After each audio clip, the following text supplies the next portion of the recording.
તો જય જવાન જય કિસાન જય માતાજી મિત્રો. તો આજે આપણે આવી ગયા છીએ નવા વિડીયોની સાથે.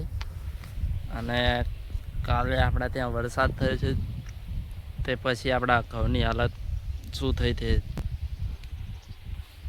હવે આ વાઢ્યા વગરના ઘઉં છે તેની હાલત શું છે તે તમે જો. હવે આમાંથી આપણને શું કંઈ ઉતારો આવે કે આ એક ખેડૂતની વેદના છે. ડાંગરમાં પણ આના જેવું જ થયું હતું કે જ્યારે કમ્પ્લેટ પાકી જાય ત્યારે આવી રીતે વરસાદ આવી ગયો અને માલને બધે પથારી ફરી ગઈ. ને આ વખતે પણ તેવું જ થયું છે. હવે આમાં ખેડૂત કેવી રીતે આગળ આવે તમે જ કહો. ને માર્કેટમાં જાય ત્યારે ભાવ પણ ના આવે હવે આ ઘઉંનો, અને અત્યારે પણ નથી આવતો. સારા ઘઉં હોય તો બી ભાવ ના લે, અને આમાં તો ક્યાંથી ભાવ જ આવવાનો. તો ખેડૂતને કુદરત આ બંને તરફથી મારે છે. જો પાકે તો પણ ભાવ ના આવે, અને ના પાકે તો આવવાનો જ નથી.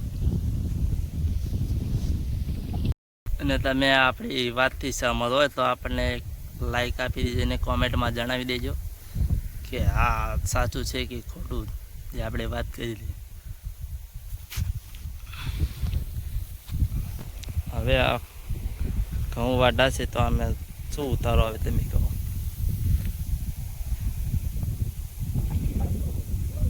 આમાં કંઈ જ હોય નહીં, ઘઉં પે કાળા જ પડી ગયા છે, તમે જોઈ શકો છો. કલર જ આનો બદલાઈ ગયો. આપણા ખેતરમાં કતર આવી ગઈ છે ને એક આંટો માર લીધો છે. આગળ તો આપણે આ શોટ નાખ્યો તે વરસાદ પહેલાંનો છે, અને તેના પછી આવ્યો તે વરસાદ પછીનો છે, તે જણાવજો.